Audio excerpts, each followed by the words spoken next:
This episode contains mature themes and discussions involving graphic language, trauma, and PTSD that may not be suitable for all audiences. We believe in open and honest conversations, which sometimes means exploring topics that can be sensitive or challenging. Listener discretion is advised.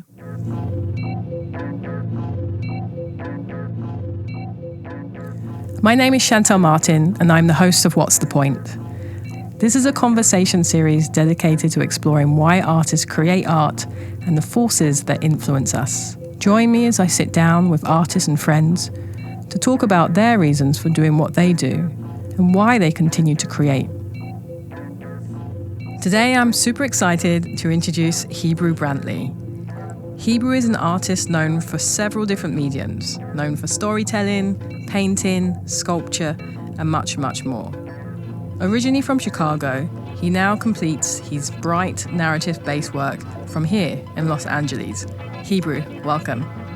Thank you for having me. Thank you so much for being here. I know that you're super busy, so I appreciate you taking the time. I'm not that busy. I just pretend to be. Oh, well, you're very good at it. You're very good at making that all look very good and busy.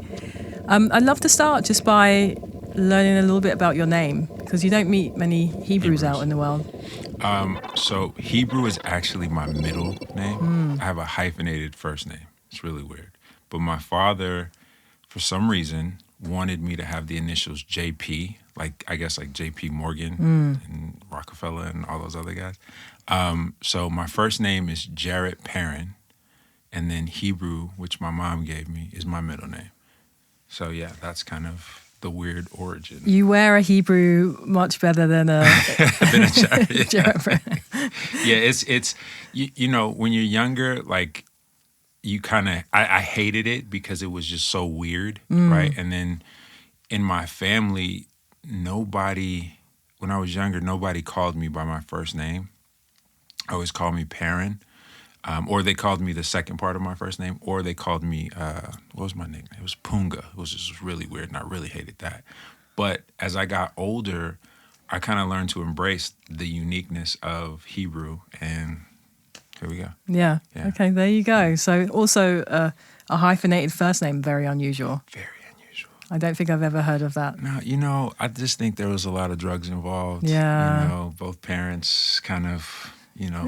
pre-gaming before I arrived. I don't know what was happening. There you go. But I don't know. My dad had his own thing set in his mind, and my mom kind of had her thing. So yeah. And what was, going back to kind of an earliest memory of an exposure to art, and a moment where you realize like, oh, this is art or this is something creative. What was that? So I grew up on the south side of Chicago, and on the south side, like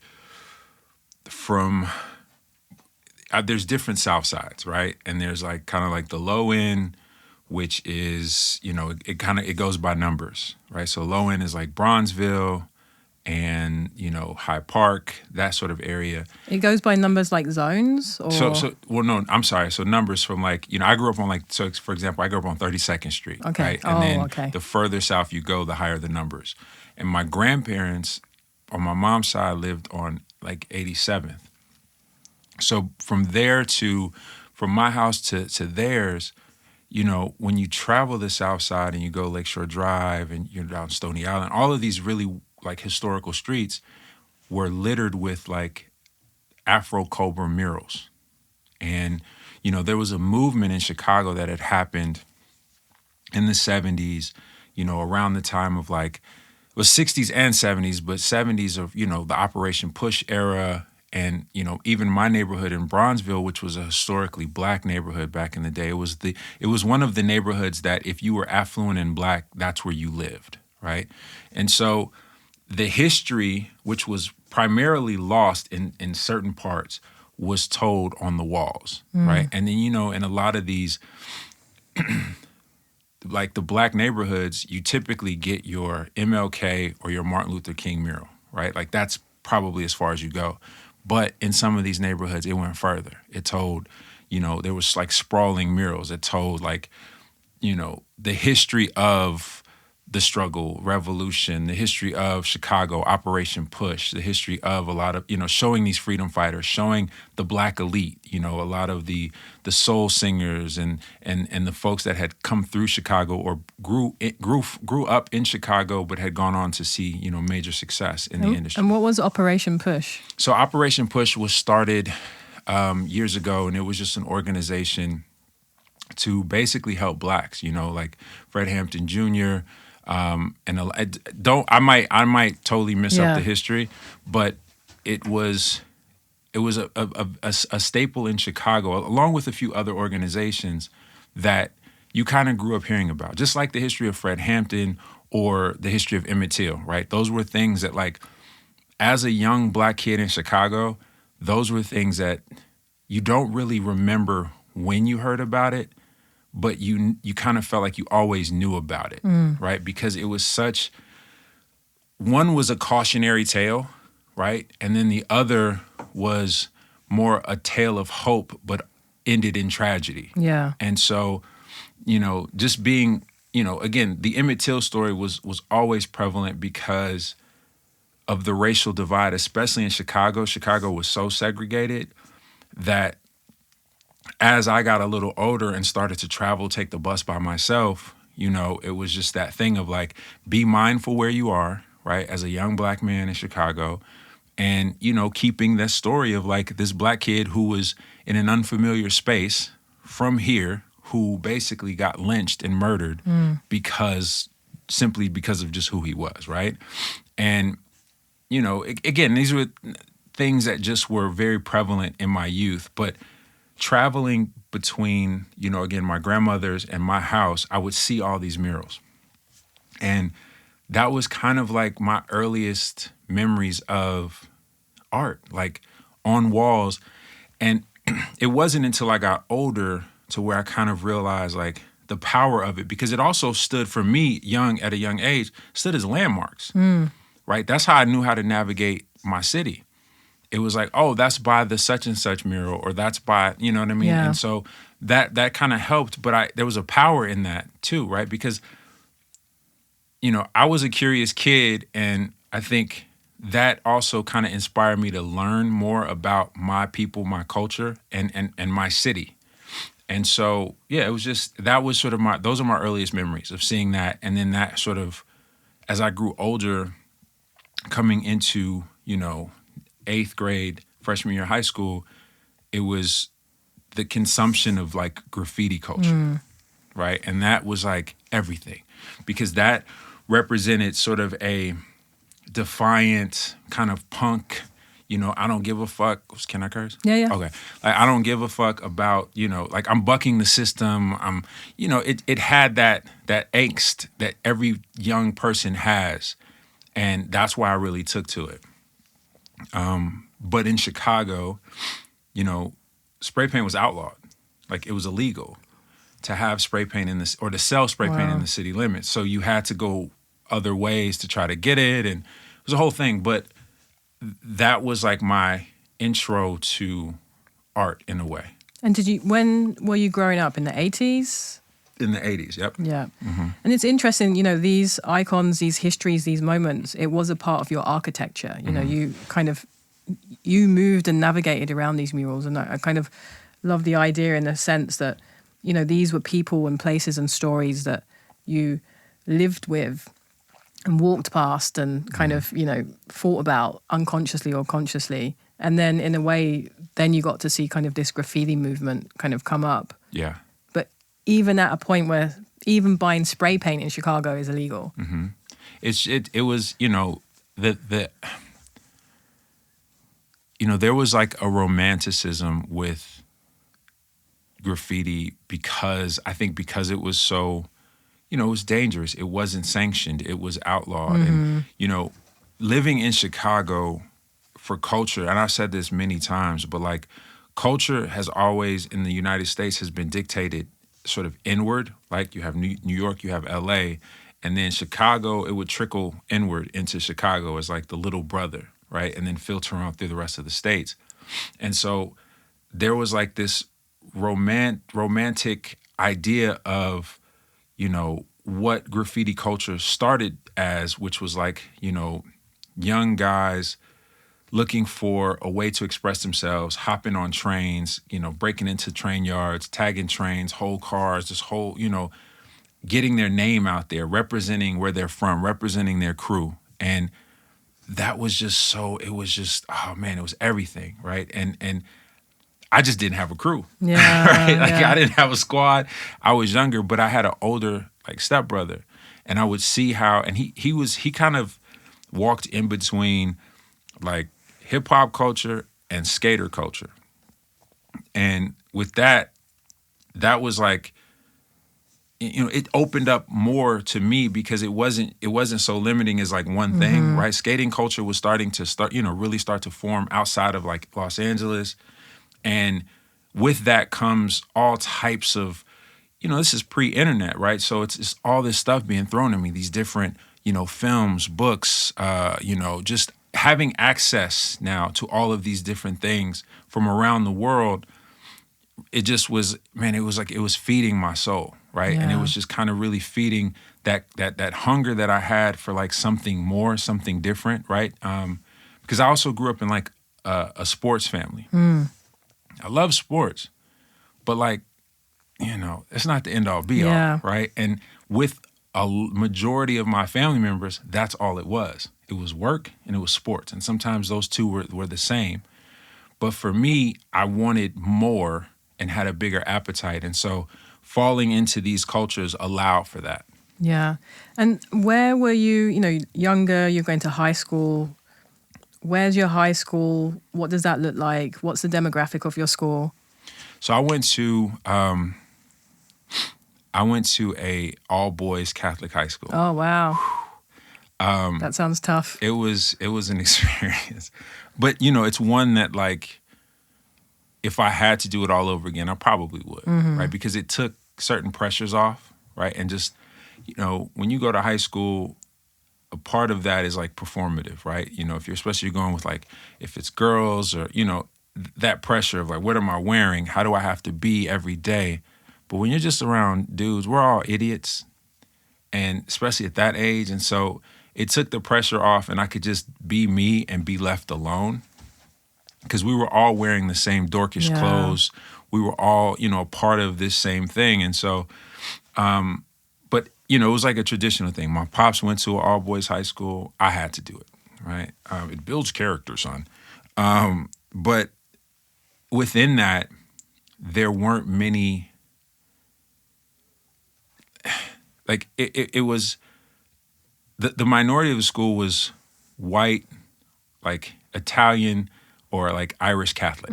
That was the majority. And then, you had a few Asians, you had, some Hispanics, you had blacks, but primarily, it was a white school. Yeah. And it was evolving, it was changing, but there was clearly that divide within the school culturally that you step in the lunchroom at any time and you would see it, right?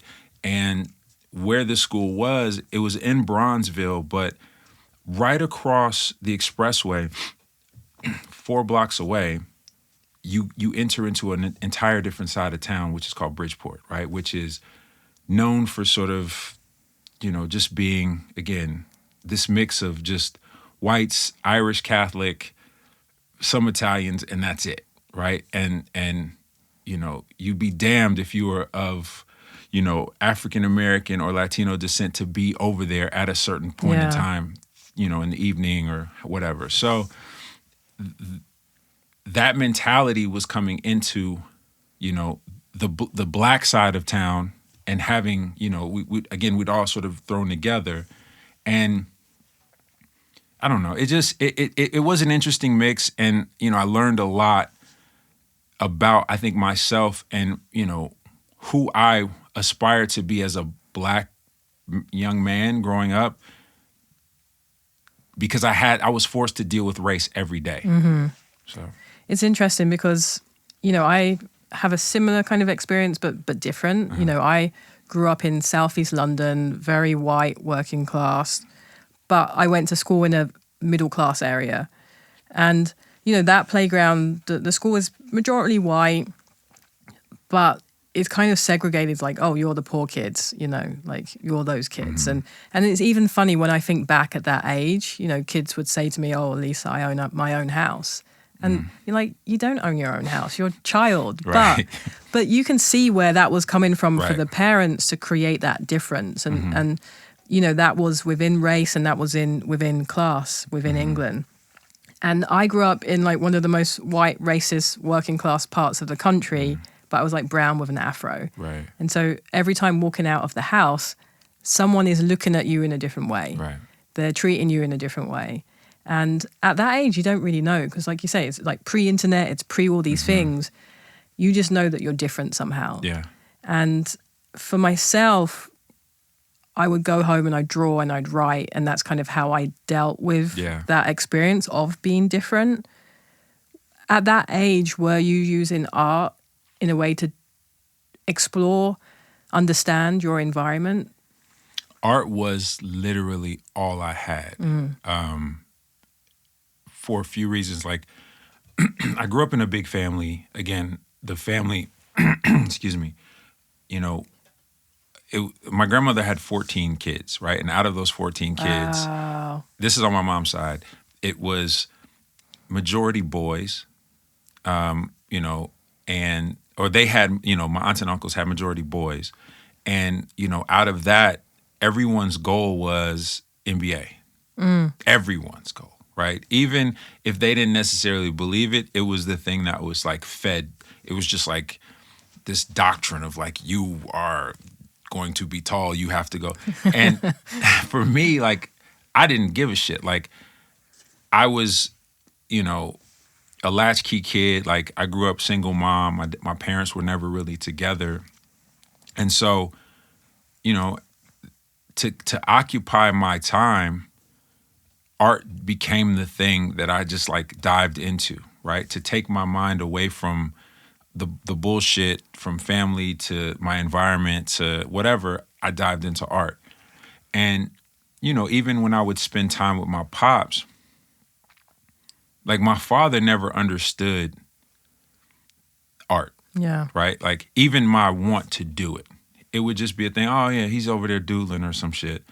But again, it was my escape from all of that, right? There was no, TikToks or iPads or anything like that. And, there's only so many times you can read a comic or another book or anything like that. So it's like, this is all I had. And then, as I continued to grow, art became my superpower, because I'm not, I have this weird, I can be on, right? But I'm not naturally engaging. I have a shyness to me where, I might be timid and play the background, and I don't meet people well. And so art became the way into meeting more people and becoming like the cool guy, right? So, as I got into high school, for example, once folks found out I could draw and do that, then it was like, oh man, draw me a tattoo. Yeah. I want this, and so that became my claim to fame, so to speak. And I kind of relished in that for those 4 years. So yeah, it was everything for me. And so fast forward on, you're making art, you've been doing that for many, many years. For those who aren't familiar with your work, describe kind of, what your work looks like now, or perhaps the philosophy of it, or, kind of the thread of it. So I make a lot of like, these character, based narratives. I think I've kind of, for the past however many years, have stuck to a certain collection of characters that I created to, present these narratives.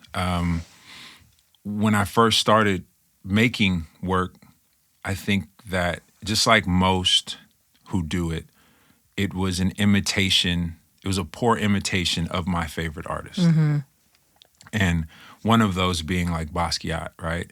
But then, there was many others. And so my work not only was all over the place, but it had an angst to it, and it had like an anger to it. And for those that saw it, never really the common critique was like, this is cool, but it doesn't feel like you.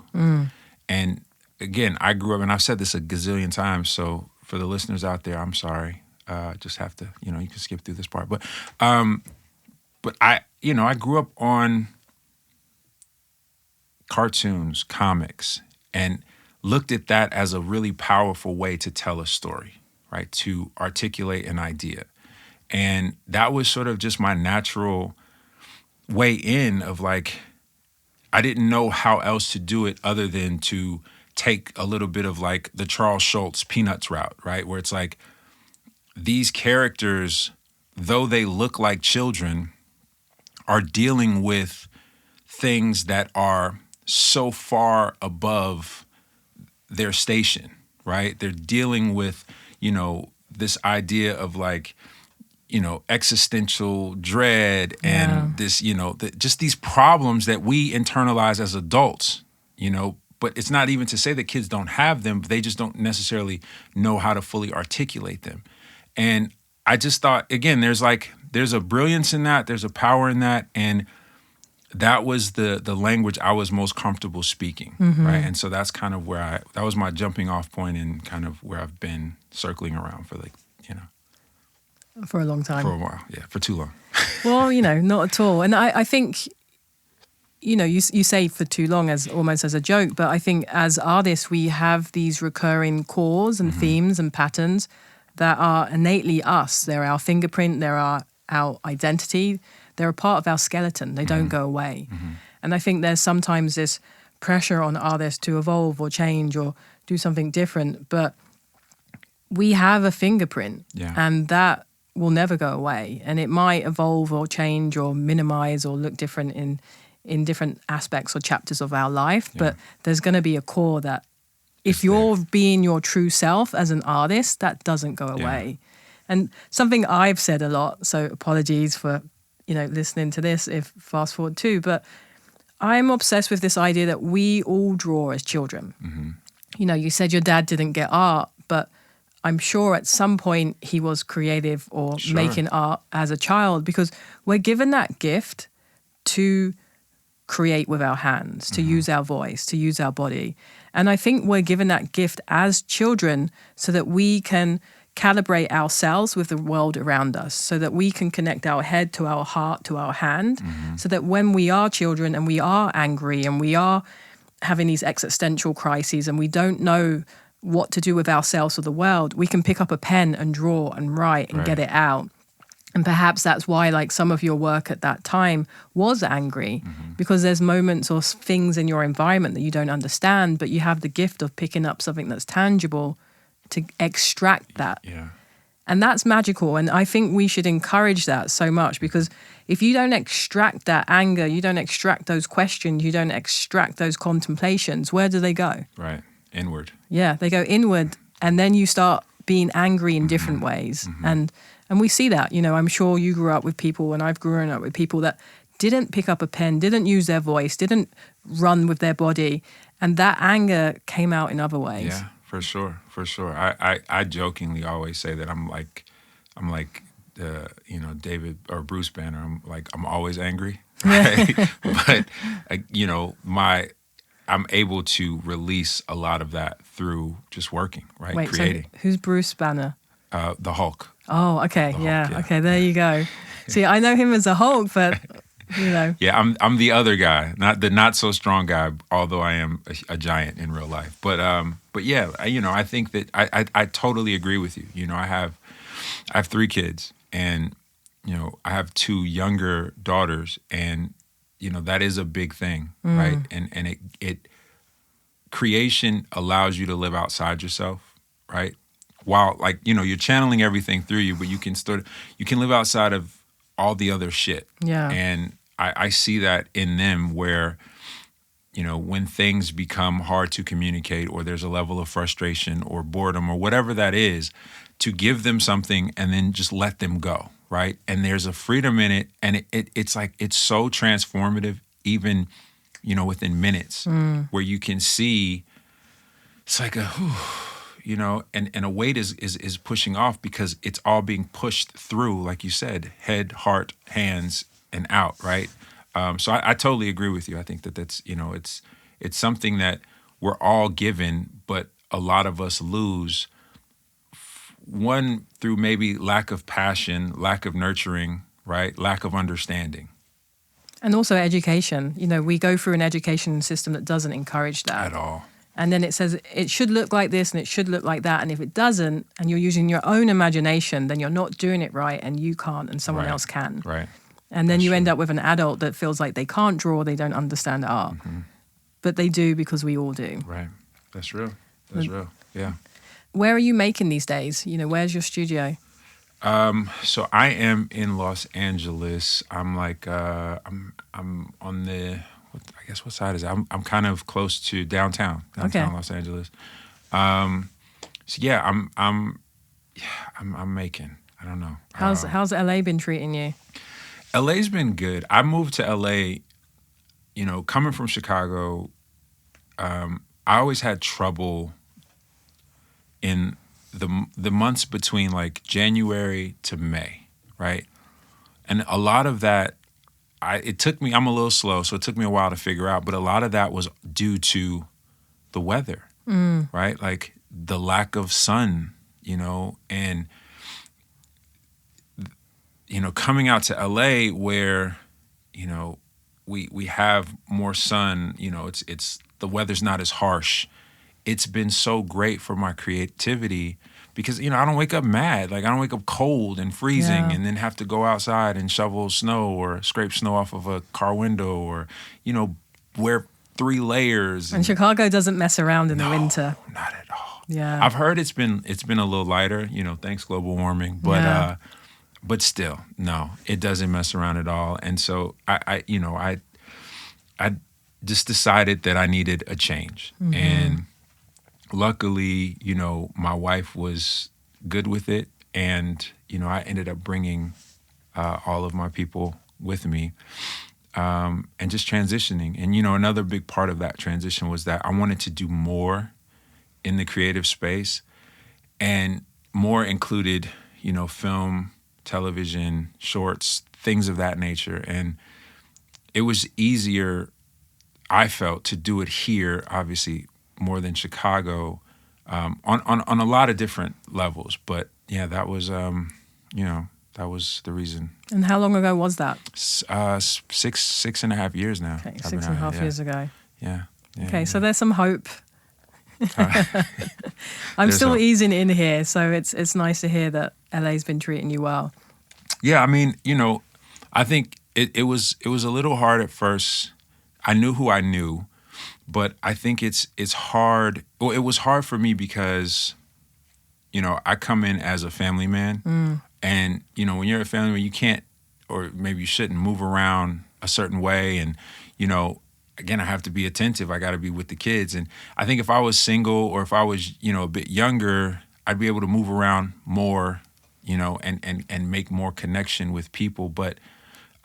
It was hard at first, it's a transition period. So it was like trying to make sure that, home was straight and then studio was straight and then start to kind of get adjusted to LA.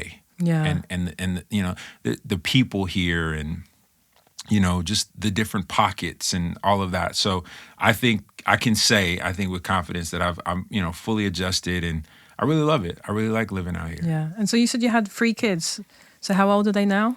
So I have a 21-year-old. Wow. 21 Savage. I have a 21, 9, and 3. Wow. So I've got... You got the whole spectrum. Yes.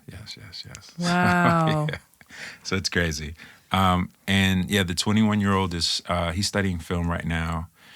And the 9-year-old is a little fashionista who, at least right now is just hyper obsessed with fashion and that whole culture and just proclaims that that's her lane.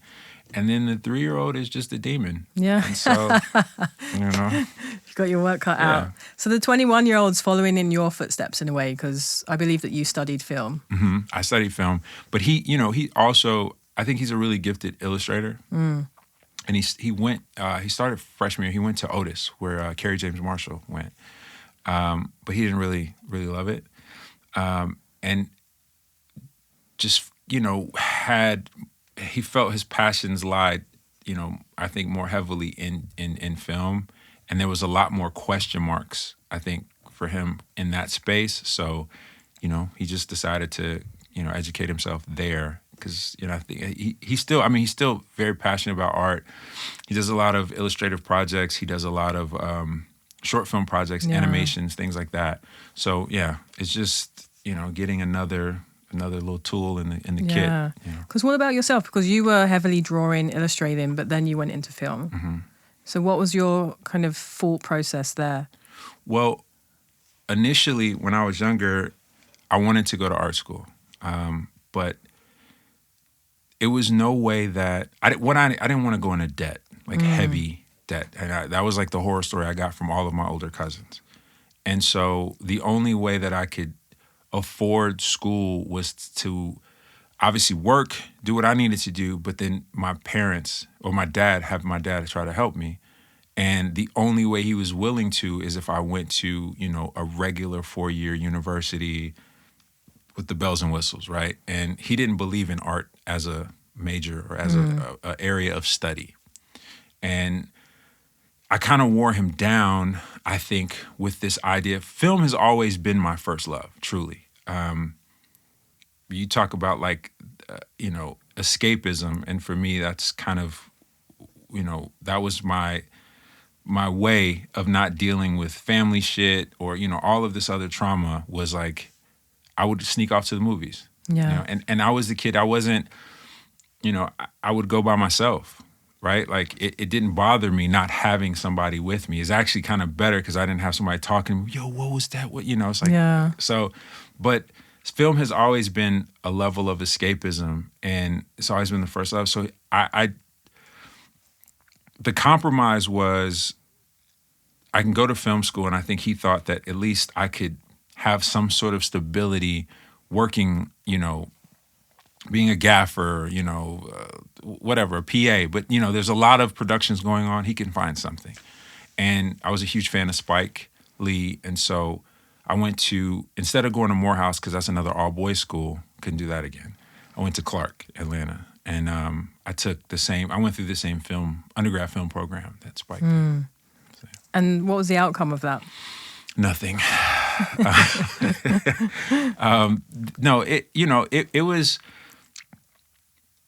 was an interesting experience. I loved my experience in the mass comm in the film department at school. I didn't necessarily love my experience, in totality in a HBCU, but so coming out of that, I was really gung-ho about the idea of, moving to New York. I'm going to apply. I'm going to wait a year, work on a short, apply to NYU. And around that time, I'd had my son. And so that kind of, I don't want to say derailed, but that pulled me back into a place of sort of trying to rework the plan. And through that time, my senior year of college, I was interning with a lot of different directors and production companies doing storyboard work, doing previs, working in the art departments. And it was fine, it was cool, but I felt like such the little fish and really had no creative input, right? It was these work for hire things, and it just didn't feel fulfilling. And I ended up, just by happenstance, working with, I got a job at Houlihan's as a waiter. I don't know what Houlihan's is. It's a restaurant. It's like a chain restaurant. It's it's a step up from, I think they're all closed, but it was like a step up from TGI Fridays. Okay. It was a little bit more chic, right? A little bit more, it's what Houston's is? You ever heard of Houston's? No. So Houston's was it's a chain restaurant, not many more anymore, but that was kind of upper shelf, right? A little bit. And then you had Houlihan's right under that. But anyway, ended up working there, and that was across the street from the Atlanta College of Art. And I made a lot of friends over there just by being over there. And one of my closest friends and friend to this day, she was working at Houlihan's. And at that time, up until that point, I had no real engagement with art school. You know, even art classes, like at Clark, I took one graphic design class and instantly got out of it because I hated it. But I went to art school and she would invite me into her studio painting classes. And I went so much, it got to the point where the professor thought I was a student. And That's then, the best, hey, free right. tuition, you know? And then it got to a point where he was like, I don't see you on the enrollment. Yeah. And so I had to kind of come clean. But because I became so familiar over there and became a face, I was allowed access to a lot more in the space. And so that became my quick education. And then like the janitors over there would put me on. Like I would go and sneak into the screen printing lab. And I remember one night, like the janitor he was clearing out lockers. It was like the end of the semester. And he was like, and I was like, man, you throwing that away? He was like, yeah. He's like, these kids, man, they got these classes, they got all this shit and they don't never use it. Yeah. So we clear everything out. And I was like, what do y'all do? He's like, we throw it away. I was like, let me have it. And so I followed him around, just like Christmas. Yeah, Christmas oh my God, time. it was crazy. And that was like, ended up being enough art supplies to last me about 2 years. Wow. Yeah, it was crazy. But it was little things like that. And that was really my informal arts education. And from there, again, that was kind of also around the time I was, just graduating from school. And I just started to try to teach myself all the programs. I just tried to learn as much as I could because I was like, I don't need a production budget. I don't need a crew. I don't need anything but a piece of paper or, an idea. And there was like a level of fulfillment when like you complete a piece, even though they were all shitty at that time. It was like, yo, this is dope. Like, because even as a kid, like I was never allowed to just be free and go crazy and, work on canvases at the house. Like it all had to be contained. And so, the more I was able to take these swings, the more in love with art I fell and the less, the less I had to sort of go and extend myself into the film, and into that industry because I could just do it myself. And it was also around the time where like, people were paying crazy money for, T-shirts with art on them, hats, and, stuff like that. I'm in Atlanta, so I started doing that a lot and ended up making that a business. And so that helped sustain me for a little while. And all the while I was painting, working on canvases and doing things like that. And so that's kind of the genesis of it all. Does a lot of that work still exist? It does. And it'll come up from time to time, like in auctions and, different things. Or like I'll get a random email. Hey, man, I bought this painting. I just want to like, can I verify that it is you because you didn't sign it, da-da-da-da, and stuff like that. But yeah, a lot of it does. It's still out there. And I think I was lucky in that way where, and maybe even spoiled a little bit because when I first started out, in Atlanta, I was selling paintings. Now, granted, they weren't selling for much, but I was selling kind of right away. And I think, it kind of messes up your perception of like what the art world is because you're like, oh shit, I'm selling paintings. I'll just do this. This is easy. Why isn't everybody doing this?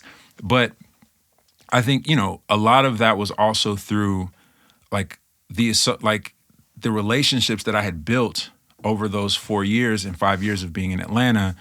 And, these people were starting to, kind of, their stock was rising, starting, starter homes, getting their first apartments and needing these, these works.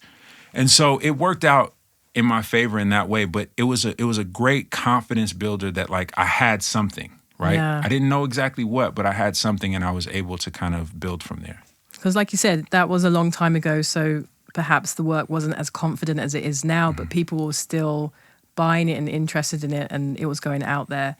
Did you document all of those works? Yes, I did. I used to keep really good, well, I do now, but even back then, I kept really good records. And then I had a computer crash back in the day. So I lost a lot of that stuff. But fortunately, I've been able to just reconnect with certain people and, get stuff reshot and, but it's not everything, but I think it's, some of the more substantial Yeah, stuff. So. because I've always found, when a drawing comes out of the woodwork that perhaps wasn't documented, that you have a very vague memory of making. You're like, oh, wow, like that's a piece of me that... Yeah, that's out there in the world. Exactly. Yeah. And so right in front of me on the table, I have a beautiful book that's published by Rizzoli, and there's a character on the cover. I'd love you to introduce this character on the cover and perhaps a couple of other characters of your work. Sure. So on the cover, it's kind of a charcoal skinned boy with a kind of a Kermit the Frog helmet on. And it's affectionately, he's been named Phoebe. And the idea behind it was kind of like, for me, growing up, even now, I'm 6'8". I'm a black guy. Sometimes I purposely, I unintentionally have, I don't know, what do you call it? Like angry man face, resting bitch face, right? And so, I find that when I enter certain social settings, right, I have to be very, very conscious of how I carry myself and the expression that I wear. And, to be quite honest, a lot of times it's because of the fact that, like, for a long time, I was trying to put other people at ease, white people at ease. And it got to a point where I stopped giving a fuck about that as long as I was at ease.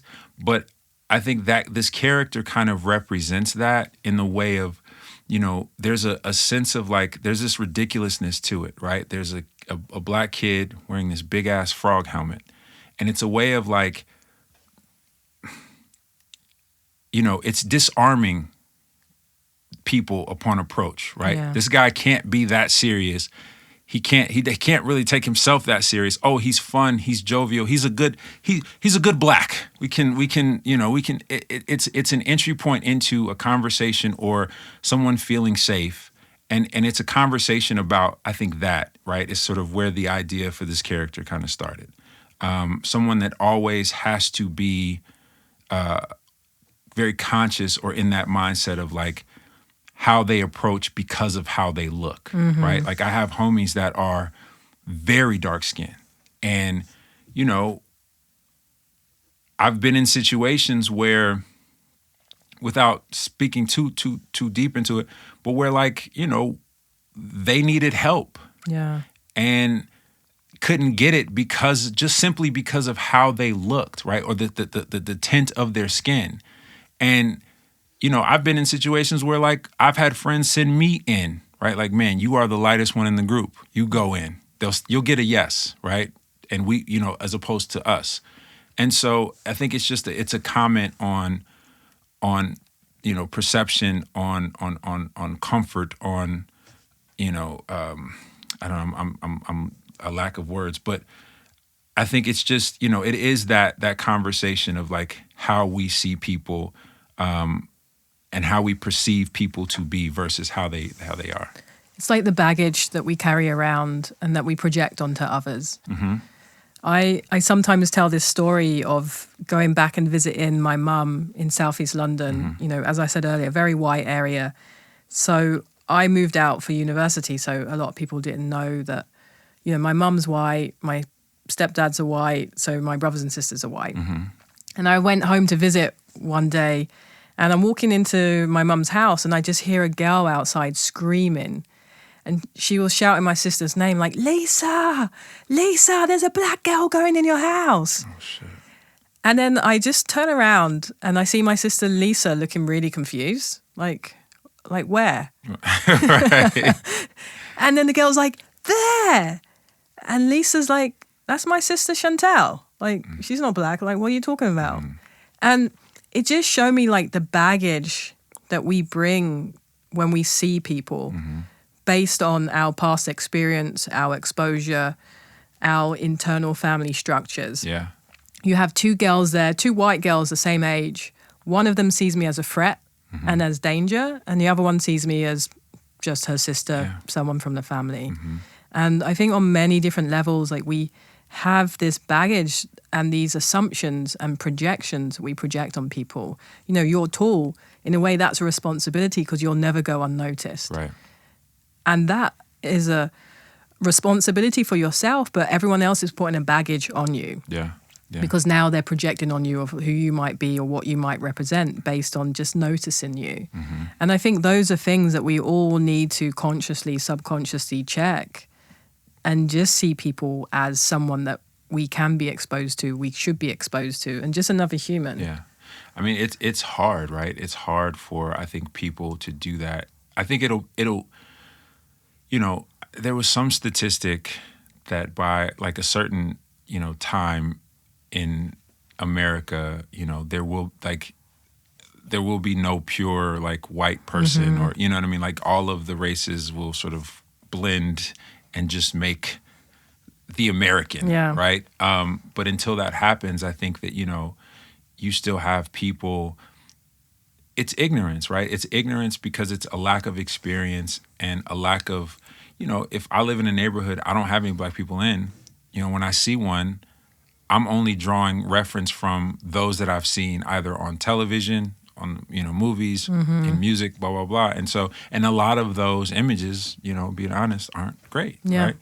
I sat next to an Egyptian woman on a flight once, and, you know, I'm a nervous flyer, so I draw all the time.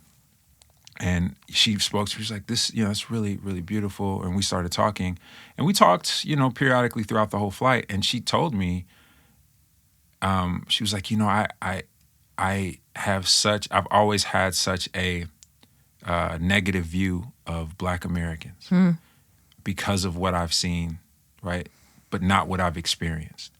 And she was like, you're not like that. And I was like, no, a lot of us aren't, right? Like, but again, this is a woman from, you know, across the world, and it's the propaganda that they see on TV. 100%. If you're only seeing people portrayed in a certain way, you have to believe that there's some truth in that, or why would that be the only way that people were showed and portrayed? Yeah, for sure, 100%.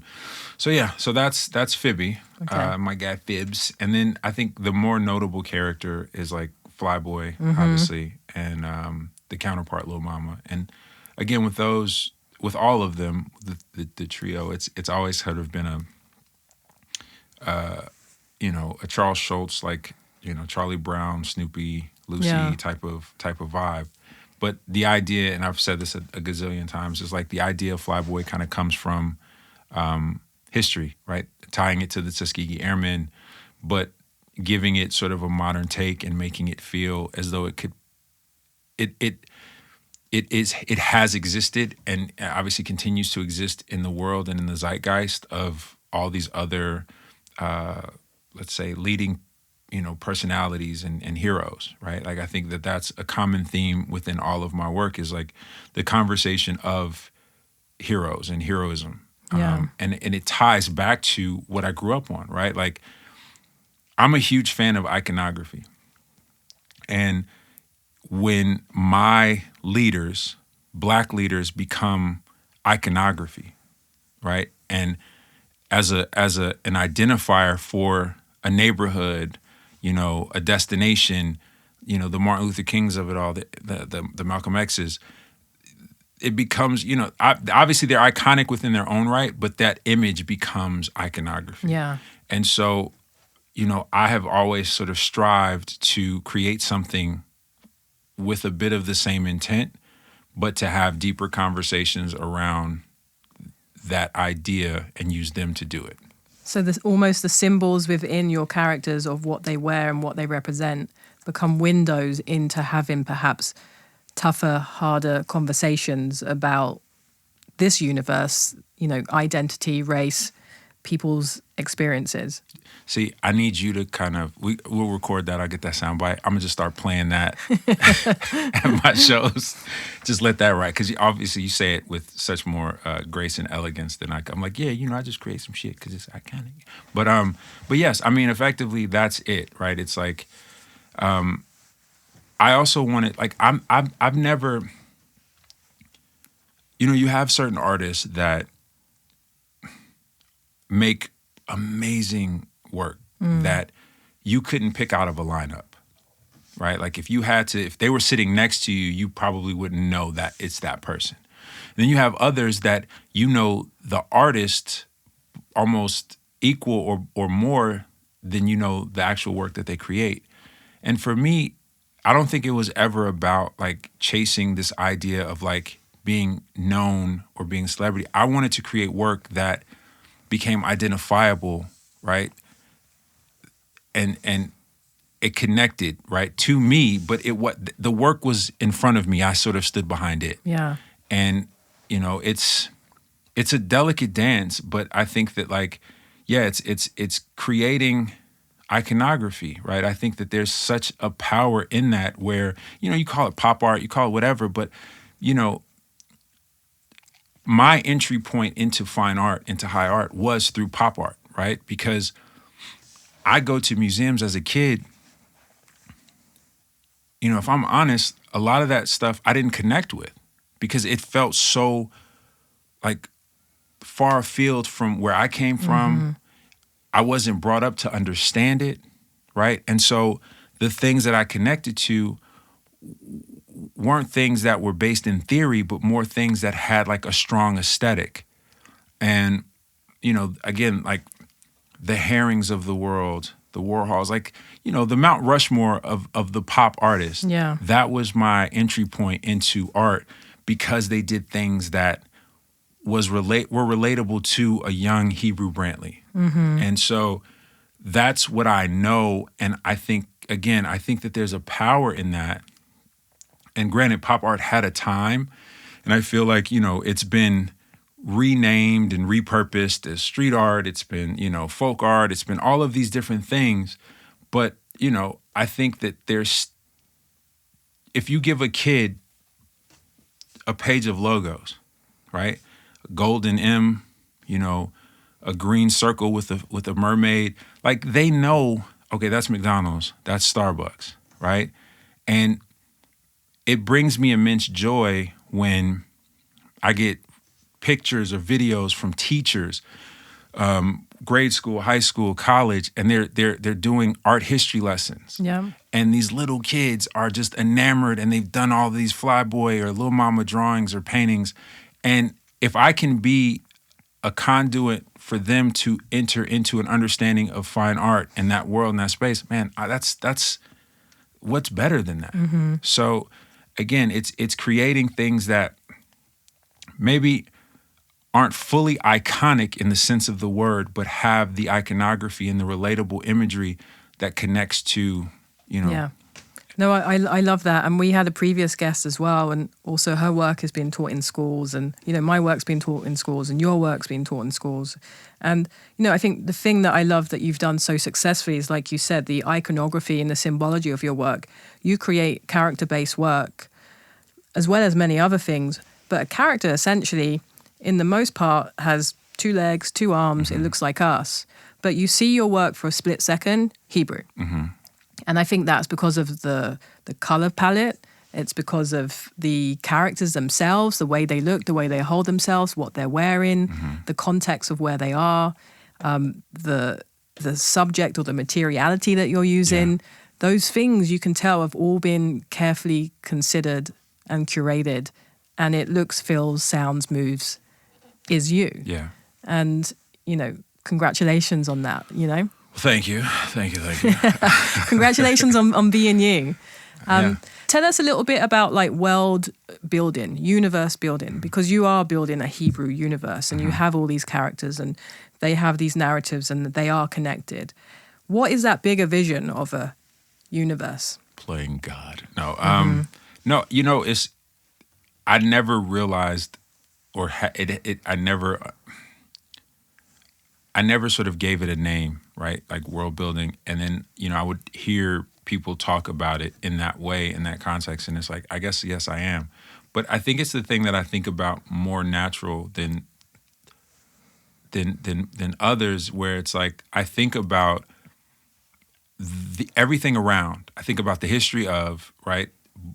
Before I can think about future stories or narratives. And for me, with this, with these characters and stuff, I'd always wanted to see them live outside of, I mean, again, don't get me wrong. I love, being, when I am allowed into institutions, love being a part of that. But, and outside of, collectors' homes, but brought to the masses in a way that is far more palatable. And what I mean is, like, through books and through, their television, through film. And so I've been working, it feels like it's all I do, but working extremely hard for like the past 8 years on building this out, right? And having that plan. And so I think that, now, now in 2024, the door's slightly cracking open for those opportunities. And I'm ready because I've done the work. Yeah. And I've worked really, really hard at crafting this world, and these are my kids, right? So I feel like I know them, back and forward. So, I mean, that's the quick and easy answer, even though it wasn't quick or easy. But it's I want to see these things live, in other mediums, right? I look at, like, some of my heroes that live outside of the fine art space, are storytellers, in these different spaces, whether it is, comic writers, and I don't mean like joke writers, but like, graphic novels, comic books, filmmakers, world builders, right? Like, and the power in creating something that, like this might not be the greatest example, right? But like one of my favorite things, even to this day, is like Ninja Turtles. Yeah. Right. Wait, I always forget. In England, we had Teenage Mutant Hero Turtles, and in America, it's Ninja. Turtles. Okay, yeah. right. Yeah. But the Turtles, has seen so many different iterations over the years, and that to me, there's a funness in that, and there's a power in that, because it's like, as a creator of a thing, I set it out like this, but now it's open for others to interpret. And then with that comes more story, more opportunities for story, more opportunities for these things to be seen. I mean, you look at, like, that first film came out in 1989. There was a film out last summer that was like one of the highest grossing films of the summer, right? And it re-entered the Turtles in a conversation, in a conversation now where it's like, it's Marvel is dominating, and there's not many other things out there for kids, and now it's reimagine them younger, it's reimagine them as something more palatable for an audience that's unfamiliar with the history of these characters, right? It's like Batman, right? You get a Batman movie, a new Batman every 8-9 years, right? You get new artists that they reimagine Batman, new writers that tell new Batman stories. That to me is like, it's so powerful and so exciting, and so that's where I really want these characters to kind of live and take on a life outside of me one day, right? When I'm gone, and there's still, Flyboy and Phoebe and, whatever characters I've created to live in other ways far after me. And they can trace their roots back to, Hebru, the painter, right? The artist. But let those live in a space. And, how people come into or find art and artists and work, and how people come into and find these characters, and then they assign, meaning to it that we never possibly even intended, right? Like, someone can look at your work, and for you, this might have been one of the pieces that, like, this was like, man, I came home after hanging out and just did some shit, right? And it's like, there's an intention behind it, but it's not like I'm obsessing over an idea, and but that one piece that is kind of a throwaway can mean so much to somebody and hit home in such a way that you never fully intended. And it's beautiful. Like, and people assign so much to these characters I found out over the years that I never fully intended. Sometimes I act like, yeah, of course I did it. But again, like, that's the most fulfilling thing in this journey, where it's like, damn, you connected with something I did that strongly. Shit, like, I love you. Thank you. This is great. And so, and for that reason, you know, amongst others, I really want to be able to further the narrative and further the conversation around, you know, the things that I've created. So you've created them, and now they get to choose their own adventures in people's imaginations. That's a great way of putting it. Yeah, I absolutely have, because I've never assigned a history to these characters. I've never, other than the fact of saying that, like, I've borrowed from the history of, say, the Tuskegee Airmen, right, with Flyboy or Lil Mama. But other than that, like, I haven't assigned, like, the personality is different depending on which painting you see, and there's no, like, prescribed narrative to it, but people, you know, prescribe their own, like, oh, this is what I see, right? This is what this character evokes for me. Yeah, I love it. I love it. So for you to reach your full potential, whatever that means to you or whatever that looks like, it might be, you know, for these characters to have their own renditions and be seen in different ways, or it might be something else. What are your biggest hurdles? Money. Yeah. Like, you know, I think, yeah, it's I think certain ideas and ways to express them become a little bit prohibitive due to lack of resources. Yeah. And I think that's always the thing, right? Yeah. And it's the thing, if you do start to then look at history and see that artists that were able to work at a prolific scale or success, they typically had a wealthy patron, Yep. or they married well, or they came from a certain family. And the thing is, you know, being an artist, you do have that big box of freedom of creation to imagine whatever you want. But there is that limitation of bringing that into existence, especially Sure. when you're talking about scale and materials and having things fabricated. And, you know, I think that is a common hurdle between a lot of artists. Yeah. No, it is. I mean, you know, I've had, over the past couple of years, I've started to finally do large form public sculptures. And even with that, you know, the last one I did, or the last two that I've done, I've been fortunate enough to, you know, find the money. And it's not like institutional money. It's not even collectors, right? It's again, it's finding that thing to bring this vision, you know, into existence. But it's tough. It's really tough, you know, to get someone to sort of buy into the vision completely and, you know, put their money where their mouth is. It's interesting because, you know, I've wanted to take my work to a different scale, and you think about, okay, like public sculptures, they have them everywhere. You have these RFQs, you know, perhaps if I apply for some of those, then I can get awarded some money or, you know, some grant to create a large public sculpture. What I found in doing that process is when I have been awarded that job, out of many other artists, they then send you the agreement that is drafted by the city. And in that agreement, they want you to insure everyone forever and ever. And also they want you to waive your copyright of that work so that they can use it for any commercial needs. And then you also sign off that you won't ever sue anyone or hold anyone accountable for taking your work or your identity or your copyright. And then you're like, wait, so this is a city making an RFQ to artists to put work forward that then they get to pay a small portion of money and take all your rights away. And so even within that system, it's very limited to what you're actually able to do without someone exploiting you. Yeah. I mean, you know, the system is designed to exploit the artist, right? To exploit the creative. It always has been.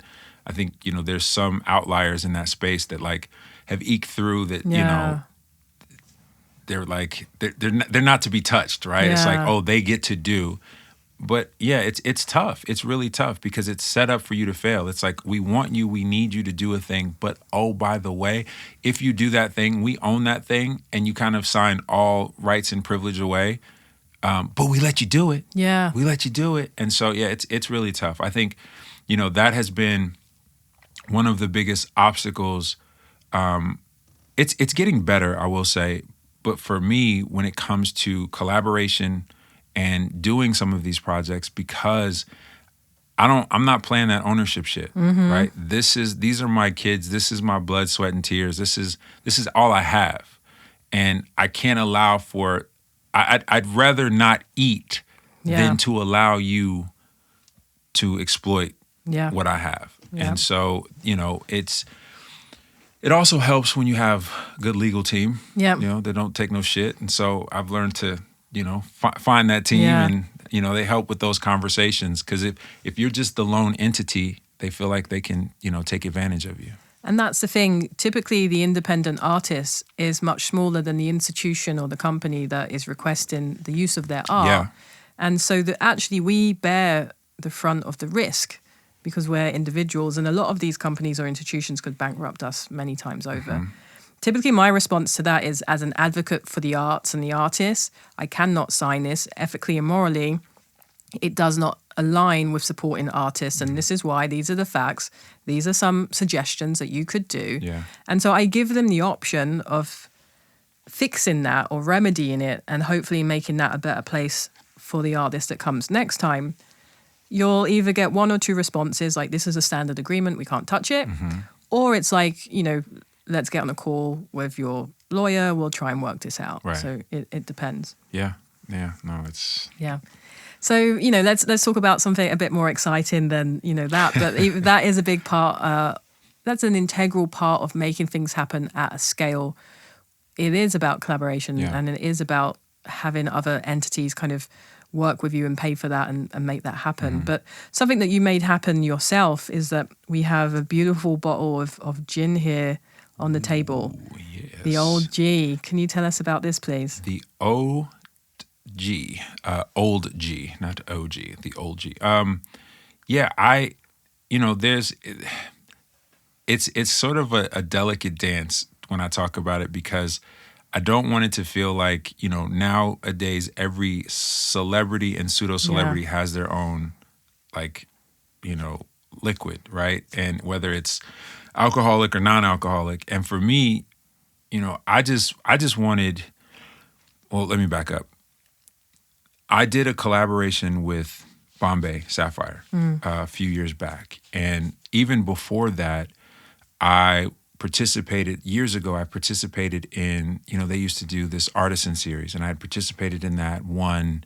And, it was kind of a big way for me to get into the space and get my name out there. It really helped propel me, I think, a step above, right? From a lot of my peers at the time.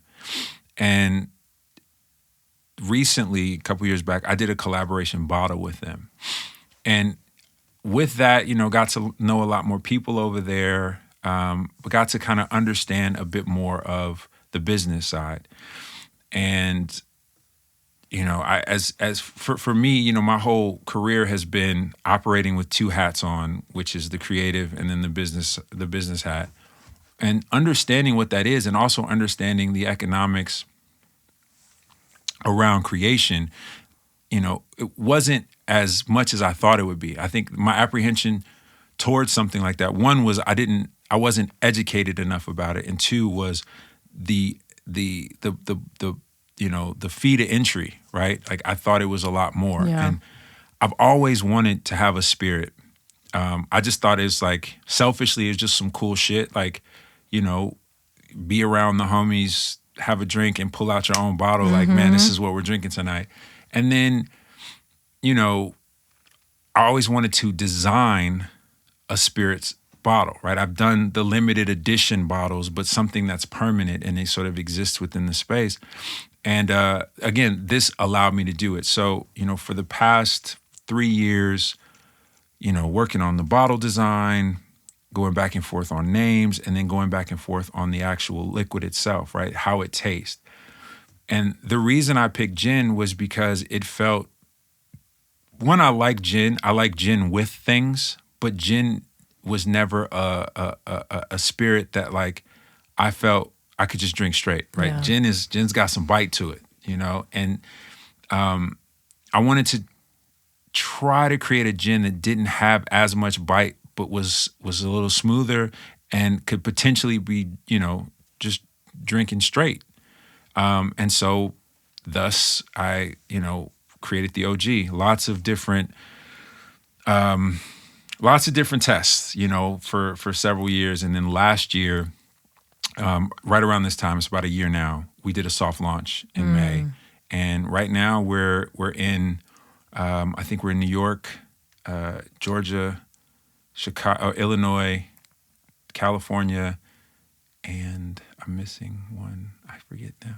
But, you know, we're slowly growing, but I think those have been in our major markets. Yeah. And it's been going really, really well. And it, you know, it's just fun. It's something aside from art that allows me to kind of play in a space that I've always wanted to play in. Yeah. So, you know, I really appreciate it. And I think it's a really good product. You know, we've been getting a lot of notoriety as this small, you know, minority-owned brand, and, you know, winning a few taste tests proudly. Nice. But yeah, it's fun. It's really fun. And, you know, on some cool guy shit, when the homies are around, I can, hey, let's have a drink of the OG. Cool kids. Yeah. Well, it looks good, and I'm curious to taste it because it sounds like it tastes good too. And like you say, you've learned a lot on that lesson and on that way. And I love projects like that because that was many years in the making. That's like planting seeds. Yeah. And then watering them whenever you can, you know, because you're still doing your art practice and then you're launching a gin at the same time. Yeah. But you're going to make sure that when you launch it, it tastes as good as it can. It has to, yeah.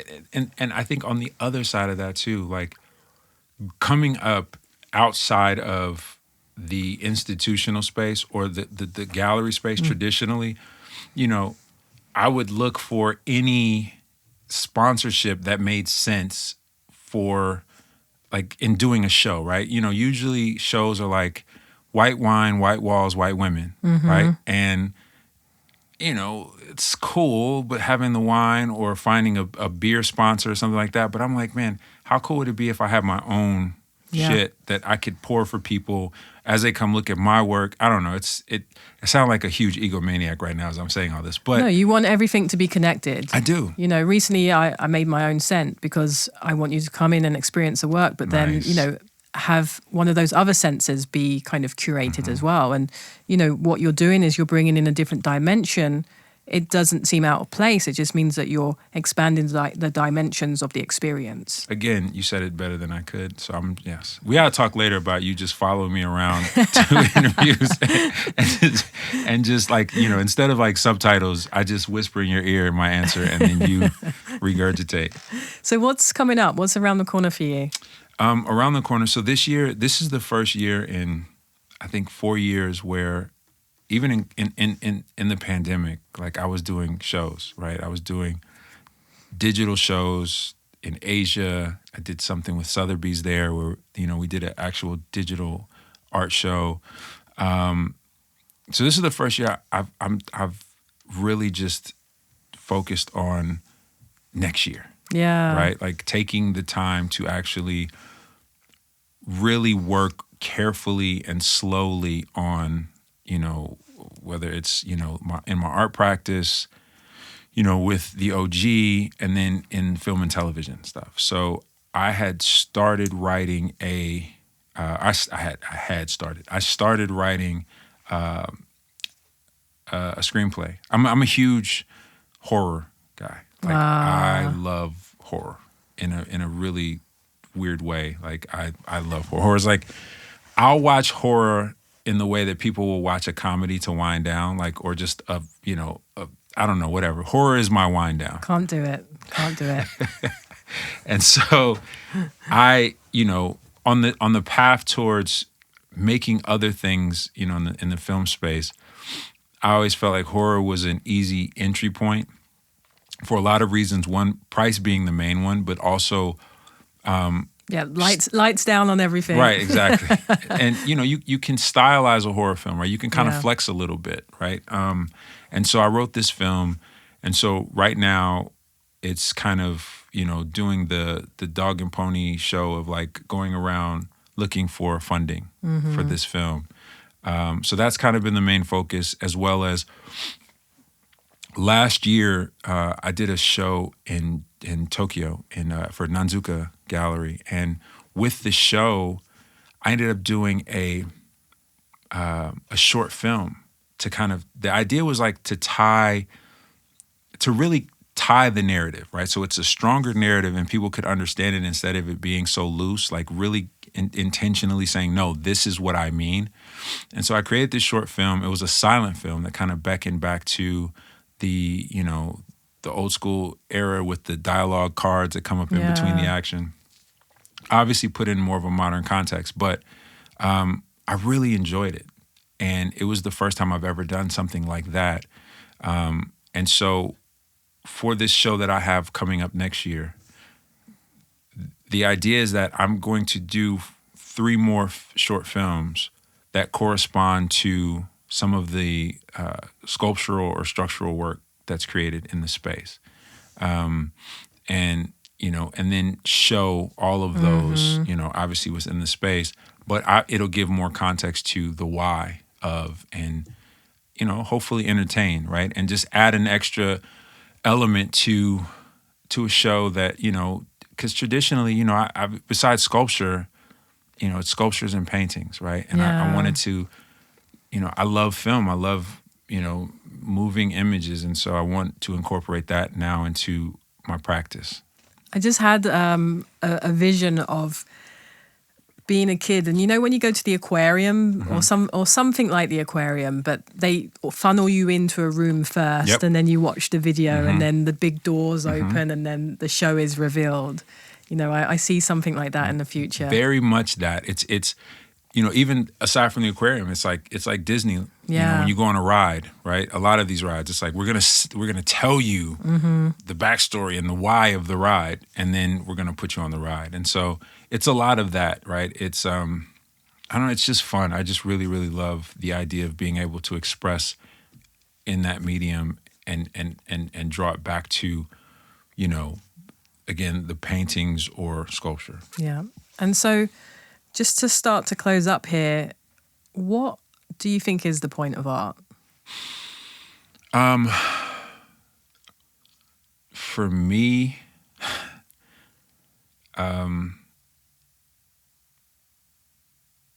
I don't know if it's the point. For me, it's just my purpose. For me, it's the reason I'm not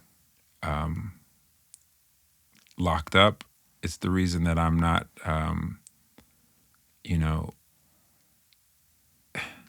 it's the reason that I'm sane or semi-sane. It's my catharsis. It's my, I don't know if the broader purpose, obviously I know what art can bring and mean to people, but I think the more selfish thing is like, art is my purpose. It is the reason why I get out of bed every day, right? Because honestly, without it, life is fucking dull, right?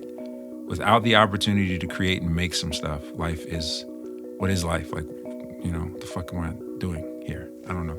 It's very dark, but yeah, I think art is my purpose. So if I was to put that in my own words, let's try that. Art for you in many ways is a propeller. It pushes you not only forward, but it gets you up and out, and it gives you that air and purpose that you need to be light but dark. It helps you see, it helps you to connect, and it helps you breathe. It helps me breathe, yes. See, this I'm telling you, like, we can, I know you're busy, but like, I might have to call upon you a few times. Cool. Like, I'm always available to you. How do I re-say this? Yeah, call me anytime. Call me anytime.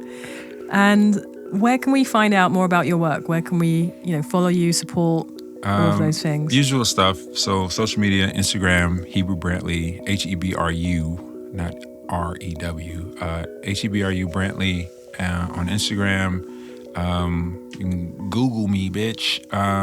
And then you can go to a small little bookstore called Amazon.com to purchase the book Hebru Brantley by Rizzoli. And this is a beautiful, beautiful, beautiful book. Thank you. Beautiful book. And there's also where do you buy something like this puzzle? Yeah, you can also go to HebruBrantley.com for merchandise, puzzles, shirts, small figurines, statues, prints, etc. So there's a 1,000-piece puzzle. I love doing puzzles. It's what I do in the evenings.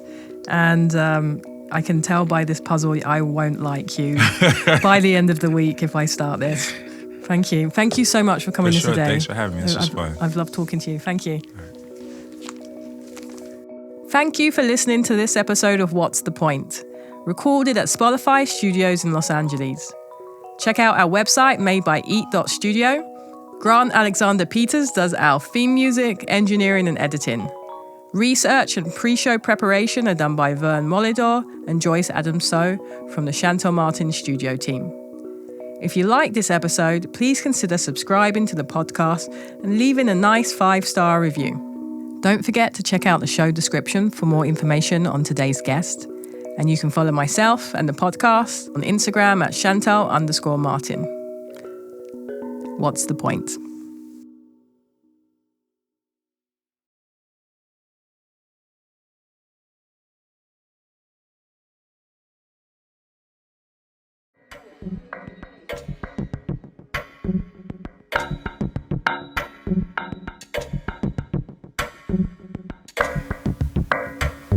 I woke up early today, before 7 a.m., before the sun came up, before the moon came up, before I even had breakfast or thought about breakfast. Today I woke up super early today. 7 a.m. in my mind, 7 a.m. in your mind, 7 a.m. in an infinite amount of time, but it was still early in that day. Today is the day. Don't forget to eat breakfast before you pay, before you pray, before you pay. Pay too much, but pay too less. But don't forget to pay out, to figure out why you want to be too much less. But figuring out why you drink your tea, drinking tea with a caffeinated tea, drinking tea, diffusing yourself, diffusing your mind, diffusing this time, diffusing the location of your infinite amount of understanding time.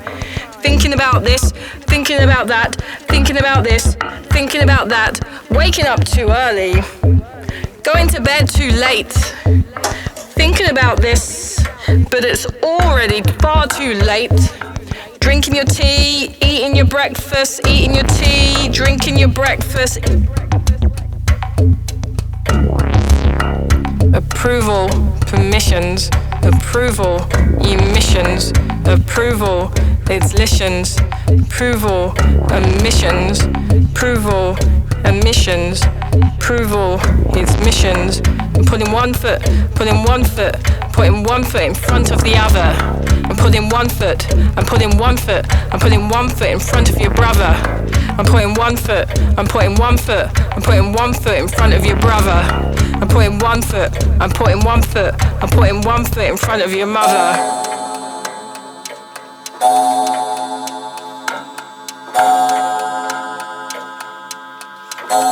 I'm flying through space, there's infinite in space. I'm flying through space and I'm seeing all the stars. I'm flying through space and I wonder who you are. Flying through space and I'm seeing all those stars. Flying through space and I wonder who you are. Flying through space and I see all those stars. Waiting on space and I see all those stars. Orange pie, orange pie, orange pie, orange pie, apple pie, apple pie, apple pie, flying in the sky. Orange pie, orange pie, orange pie, apple pie, orange pie, orange pie, apple pie, flying in the sky. Expansive, space, speaker, base, set, dispose, removal, span, term, stretch, scope, position, arrange, line, range, time, simulate, dispose, area of mind, room,